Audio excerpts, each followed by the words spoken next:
Salam, mən tarix müəllimi Bəhruz Baba. Bugünkü mövzumuz ümumi tarixdən İngiltərə mövzusudur. İngiltərə 17-18-ci əsrlərdə. İngiltərə yeni dövrdə. İngiltərədə 17-ci əsrdə parlament fəaliyyət göstərirdi. İngiltərədə 17-ci əsrdə parlamentin mövcud olması kral hakimiyyətində mütləqiyyətin yaranmasına, kralın təkbaşına hakimiyyətinin möhkəmlənməsinə mane olurdu. İngiltərədə ilk dəfə parlament 1265-ci ildə fəaliyyətə başlamışdı. Parlament qanunverici orqanıdır. Dünyada ilk dəfə qanunverici orqanın fəaliyyətə başlaması İngiltərənin adı ilə bağlıdır. 17-ci əsrin birinci yarısında İngiltərə aqrar ölkə idi. İngiltərə 17-ci əsrin birinci yarısında aqrar ölkə olsa da, burada kapitalist münasibətlərin inkişafı üçün şərait yaranmışdı. Bu dövrdə ölkədə kapitalizmin inkişafı, əmtəə-pul münasibətlərinin inkişaf etməsi ölkənin inkişafına müsbət təsir göstərən amillər sırasındaydı. Bu dövrdə əmtəə-pul münasibətlərinin inkişaf etməsi də kapitalist münasibətlərinin inkişafına müsbət təsir göstərdi. Bu dövrdə İngiltərənin səciyyəvi xüsusiyyətlərindən biri ondan ibarətdir ki, ölkənin adada yerləşməsi, beynəlxalq coğrafi mövqeyi, ticarət yolları üzərində yerləşməsi İngiltərənin inkişafına müsbət təsir göstərirdi. İngiltərə adada yerləşdiyi üçün digər ölkələrə nisbətən daha az müharibə aparırdı. Heç ümumiyyətlə 100 il ərzində son 100 il ərzində ölkədə müharibələr aparılmamışdı. Bu da ölkənin inkişafına müsbət təsir göstərən amillərdən biridir. Bu dövrdə ölkənin həyatında burjuaziya mühüm rol oynayırdı. Yəni, burjuaziya bu dövrdə özlərinin var dövlətini artırmaq üçün hökumətin müstəmləkələr ələ keçirməsində burjuaziya həddindən artıq maraqlı idi. Bu dövrdə ölkədə kapitalist münasibətlərin inkişafı ölkədə daxili ticarətin inkişafına da müsbət təsir göstərir. Bu dövrdə İngiltərədə şəhər həyatı digər ölkələrə nisbətən burada şəhər həyatı Fransa və İspaniyaya nisbətən şəhər həyatı burada İngiltərədə daha azad idi. Ancaq şəhərlərdə sənayenin kapitalist münasibətlərinin inkişafına sexlər mane olurdu. Lakin kənd yerlərində də sexlər fəaliyyət göstərirdi. Ancaq kənd yerlərində fəaliyyət göstərən sexlər daha sərbəst şəkildə fəaliyyət göstərirdilər. Bu dövrdə İngiltərənin həyatında zərdəcanlar mühüm rol oynayırdılar. Bu dövrdə yeni zərdəcanlarla yanaşı bu dövrdə artıq yeni zərdəcanlar da meydana çıxmışdı. Yeni zərdəcanlar öz təsərrüfatında muzlu əməkdən tətbiq edirdilər. Muzlu, yəni pullu əməkdən tətbiq edirdilər. Bu da ölkənin inkişafına müsbət təsir göstərdi. Bu dövrdə feodalların bir qismi, zərdəcanların bir qismi kənd yerlərində, kəndlərin torpaqlarını zorla ələ keçirirdilər. Bu proses adlanırdı çəpərləmələr. İngiltərədə çəpərləmələr hərəkatı hələ 16-cı əsrdə başlamışdı. 17-ci əsrdə də İngiltərədə çəpərləmələr prosesi, yəni kəndlərin torpaqlarını zorla ələ keçirilməsi prosesi davam edirdi. Torpağını itirən kəndlər isə məcbur olurdular ki, kənd yerlərindən şəhər yerlərinə axın edirdilər. Bu dövrdə ölkədə siyasi vəziyyət necə idi? Bu dövrdə əsasən İngiltərədə iri torpaq sahibləri və Anglikan kilsəsi ölkədə mütləqiyyət qaydalarının mövcud olmasında maraqlı idi. Siyasi cəhətdən ölkə mütləqiyyət ölkəsi olsa da, ancaq digər ölkələr qədər, Avstriya qədər, Prussiya qədər və digər Avropa ölkələri qədər burada mütləqiyyət yox idi. Mütləqiyyətin olmamasının səbəbi nə idi? Çünki İngiltərədə parlament fəaliyyət göstərirdi. Parlament qanunverici orqandır. Parlament kral hakimiyyətinin həddindən artıq möhkəmlənməsinə mane olurdu. Parlament necə orqandır? Parlament bu dövrdə silki orqanıdır. Yəni, əhalinin müxtəlif təbəqələrindən müxtəlif təbəqələri iştirak edirdi. Bu dövrdə hökumətin siyasətindən burjuaziya narazı idi. Çünki ayrı-ayrı sahələr inhisarlara verilirdi. Bu da burjuaziyanın inkişafına maneçilik törədirdi. Bu dövrdə ölkədə sex sənətkarlığı da kapitalist münasibətlərin inkişafına mane olan əsas amillərdən biri idi. İnqilab ərəfəsində İngiltərədə vəziyyət necə idi? Artıq 17-ci əsrin birinci yarısında İnqilab ərəfəsində ölkədə parlament və kral qarşıdurması vardı. Bunlar arasında artıq parlament və kral tərəfdarları arasında münaqişələr çoxalmışdı. Digər tərəfdən isə puritanların fəaliyyəti ölkədə narazılığa səbəb olan əsas amillərdən biridir. İngiltərədə 1603-cü ildə Tudorlar sülaləsinin hakimiyyəti başa çatdı. Birinci Yelizavetanın varisi olmadığı üçün Tudorlar sülaləsi devrildi və hakimiyyətə gəldi Stuartlar sülaləsi. Stuartlar sülaləsi ilk dəfə hakimiyyətə 1603-cü ildə gəlib. Daha sonra bu 1649, daha sonra isə 1660-dan 1688-ci ilə qədər hakimiyyətdə olmuşdu. Stuartlar sülaləsi İngiltərə tarixində 2 dəfə hakimiyyətdə olmuşdu. Stuartlar sülaləsinin ilk nümayəndəsi 1-ci James idi. 1-ci James 1603-1625-ci ildə İngiltərədə hakimiyyətdə olmuşdu. O Stuartlar sülaləsinin ilk nümayəndəsi idi. O əsasən Puritan təriqəti və parlamentə qarşı mübarizə aparırdı, çalışırdı ki, bunların fəaliyyətini məhdudlaşdırsın. 1-ci Jamesin hakimiyyəti dövründə İspaniyaya qarşı mübarizədən imtina edildi. İspaniya ilə nikah diplomatiyası vasitəsilə diplomatik əlaqələr yaradıldı. Bu dövrdə kral tək başına özü vergi təyin edə bilmirdi. Kral vergi təyin etmək üçün mütləq və mütləq nə etməli idi? Kral özü vergi təyin etmək üçün mütləq və mütləq parlamentin razılığı ilə vergi təyin edə bilərdi. Bu dövrdə ölkədə dini vəziyyət necə idi? 1-ci Jamesdən sonra hakimiyyətə 1-ci Charles gəlib və 1-ci Charles gəlib. 1-ci Charles'ın da hakimiyyəti 1625-1649-cu illəri əhatə edir.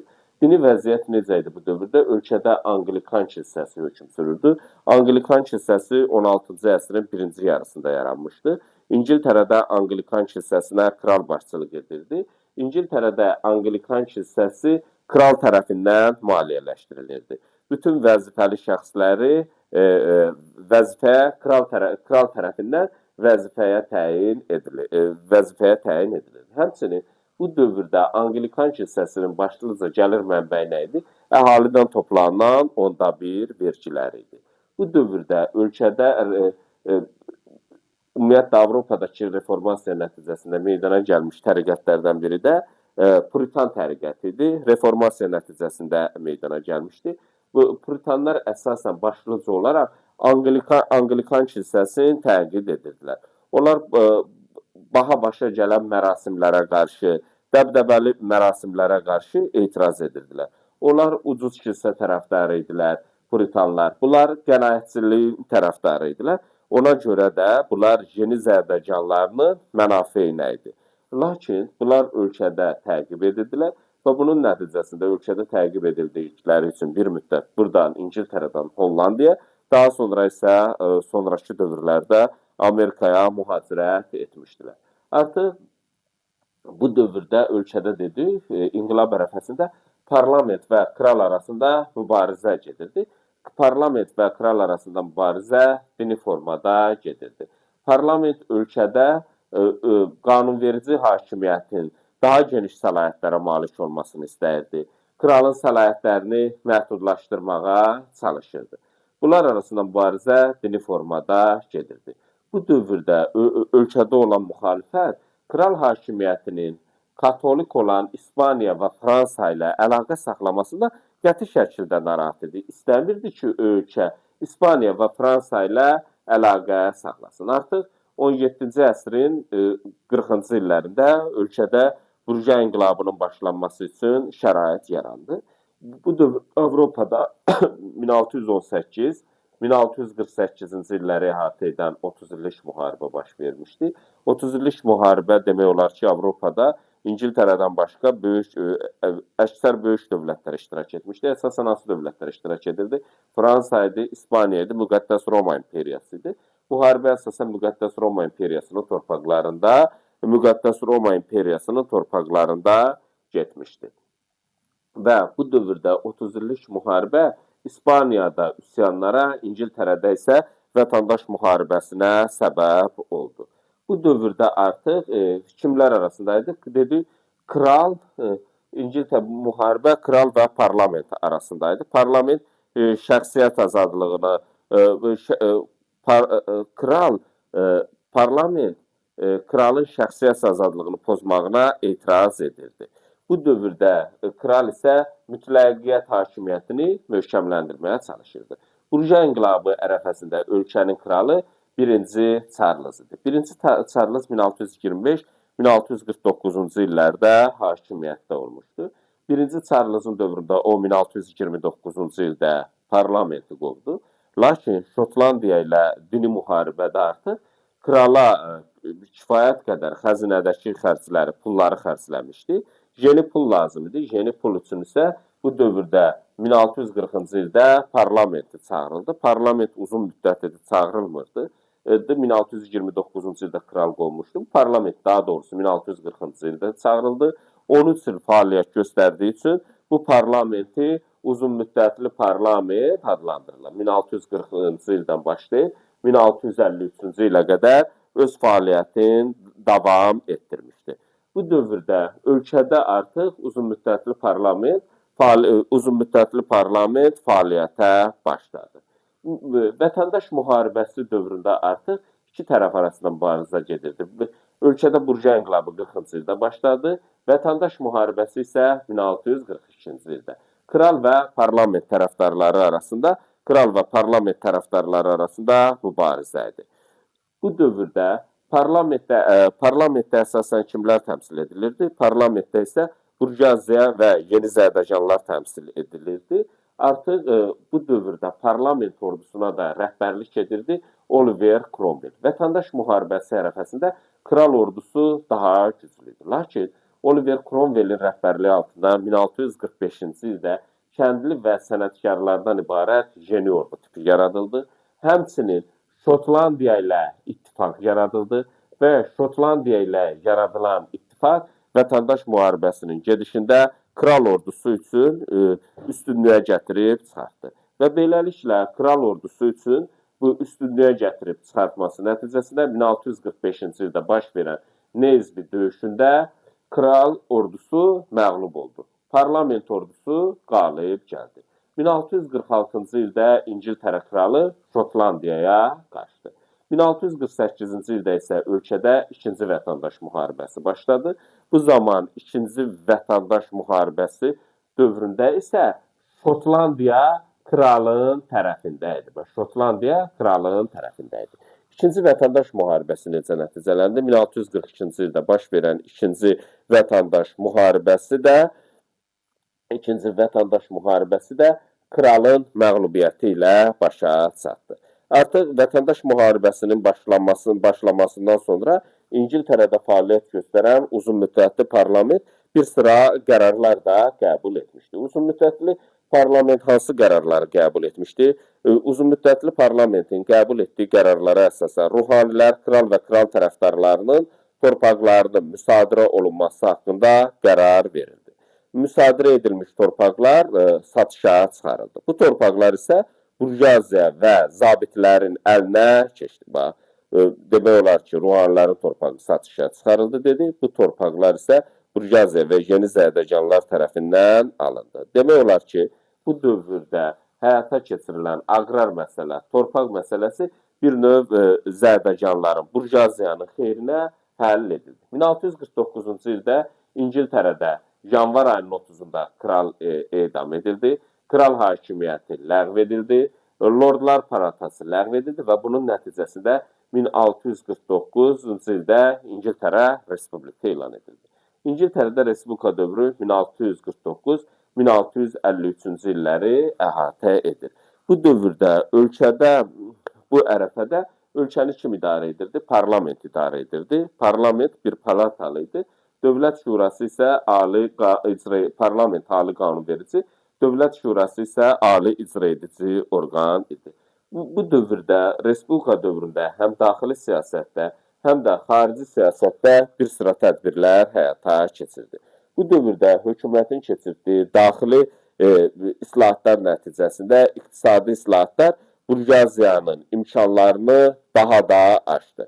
İngiltərəyə artıq başqa ölkələrdən məhsul gətirilməsi qadağan edildi. Daha doğrusu yun və mahudun gətirilməsi qadağan edildi. Həmçinin ölkəyə daxili ticarətdə Hollandiya gəmisi ilə yüklərin gətirilməsi qadağan edildi. Çünki bu dövrdə İngiltərənin dəniz ticarətində başlıca rəqiblərindən biri Hollandiya idi və beləliklə daxili siyasətdə bir sıra uğurlar qazanıldı. Ancaq xarici siyasətdə də bir sıra addımlar atıldı və bu xarici siyasətdə gördüyü işlər nəticəsində Fransa və İspaniya İngiltərə Respublikasının müstəqilliyini tanıdı. Hollandiya və Portuqaliya ilə apardığı mübarizə nəticəsində Portuqaliya və Hollandiya da İngiltərə Respublikasının müstəqilliyini tanımaq məcburiyyətində qaldı. 1649-cu ildə İnqilabi ordu İrlandiyada kapitalist münasibətlərini inkişaf etdirmək üçün İrlandiyanı, daha sonra isə Şotlandiyanı işğal etdi. Bunun nəticəsində İnqilabi ordu artıq işğalçı orduya çevrildi.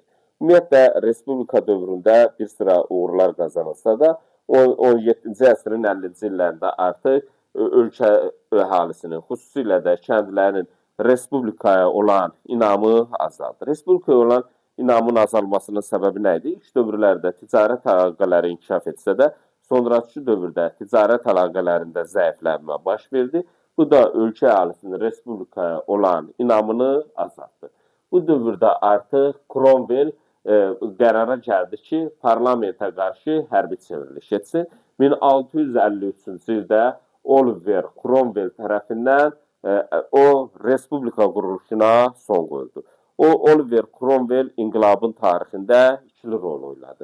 Əvvəlcə inqilabın yaradıcısı oldu, daha sonra isə İngiltərədə inqilabın boğucusu oldu. Və beləliklə İngiltərədə Lord Protektorluq dövrü 1653-cü ildən 1660-cı illərə qədər olan dövrü əhatə edir.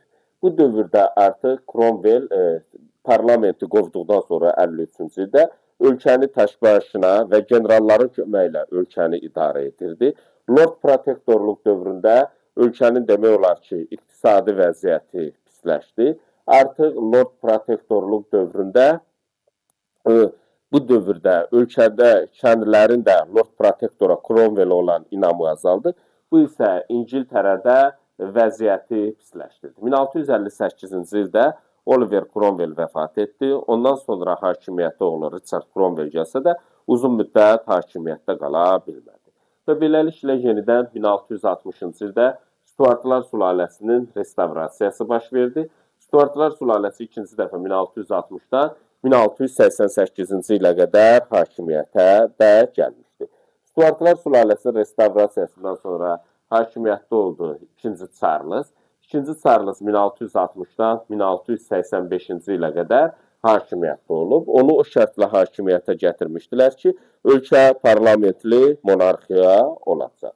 İkinci Charles da söz vermişdi ki, inqilab vaxtı ilə 1640-cı illərdə ki, inqilab iştirakçılarına bəraət verəcək, etiqad azadlığı və inqilab dövründə ələ keçirilmiş torpaqların toxunulmazlığına təminat verəcək. Lakin İkinci Charles verdiyi vədlərə əməl etmədi. Bu da onun nüfuzuna zərbə endirdi. Daha sonra ondan sonra hakimiyyətə gəldi ikinci James. 1685-1688-ci ildə hakimiyyətdə olmuşdu. O, ölkədə katolik mütləqiyyət rejimi yaratmağa çalışırdı. Katolik mütləqiyyət rejimi isə İngiltərə əhalisinin dininə ziddidir. Beləliklə artıq katoliklər Anglikan kilsəsində yüksək vəzifələrə təyin edilməyə başladı. Bu da əhalinin narazılığına səbəb oldu. Bunun nəticəsində İngiltərədə ikinci James hakimiyyətdən uzaqlaşdırıldı. 1688-ci ildə ikinci James hakimiyyətdən uzaqlaşdırıldı və ölkədə Oranlı Vilhelm hakimiyyətə gətirildi. Oranlı Vilhelm də 1688-ci ildə hakimiyyətə gəlmiş, 1702-ci ildə qədər hakimiyyətdə olmuşdu. Oranlı Vilhelm dinc yolla hakimiyyətə gəldiyi üçün, taxta çıxdığı üçün onun dövrü adlandırılır, Şanlı İnqilab dövrü adlandırılır. Oranlı Vilhelmin hakimiyyəti dövründə 1689-cu ildə hüquqlar haqqında bir qəbul edildi. Hüquqlar haqqında bilə əsasən parlamentə qanunlar qəbul etmək və vergi toplamaq hüququ verildi. Həmçinin bu dövrdə kral parlamentin razılığı olmadan ordu çağıra bilməzdi. Kral qəbul edilmiş qanunlar haqqında veto verə bilməzdi. Bunun nəticəsində kralın səlahiyyətləri məhdudlaşdırıldı. Və bunun nəticəsində İngiltərə artıq 17-ci əsrin sonlarında parlamentli monarxiyaya çevrildi. Və İngiltərədə parlamentin səlahiyyətləri artdı. Və İngiltərədə artıq hüquqi dövlət yarandı. Vətəndaşların hüquq və azadlıqlarının müəyyən edildiyi dövlət deməkdir. 1707-ci ildə artıq Şotlandiya ilə İngiltərə birləşdirildi. Şotlandiya ilə İngiltərənin birləşməsi nəticəsində Böyük Britaniya Krallığı meydana gəldi. Daha sonra isə Uels və İrlandiya da bu birliyə qoşulmuşdu. İngiltərədə maarifçilik də vardı. İngiltərədə maarifçilik Burjuaziya inqilabından sonra formalaşmışdı. İngiltərədəki bu maarifçilik mütədil xarakter daşıyırdı. Yəni kəskin mövqe tutmurdular. Bunlar bir növ orta siyasi xəttin nümayəndələri idilər. Artıq İngiltərədə aqrar çevriliş, kənd təsərrüfatında 16-cı əsrdə İngiltərədə kapitalist münasibətlərinin inkişaf etməsi nəticəsində ölkədə aqrar çevriliş də baş vermişdir. Bu dövrdə İngiltərədə çəpərləmələr hərəkatı davam edirdi. İri torpaq sahibləri landlordlar adlandırılır. Dünyada ilk dəfə sənaye çevrilişinin baş verdiyi ölkə də İngiltərədir. Və ümumiyyətlə 17-ci əsrdə kapitalist münasibətlərin inkişafının yaranması ölkədə sənaye çevrilişi üçün şərait yaratmışdır.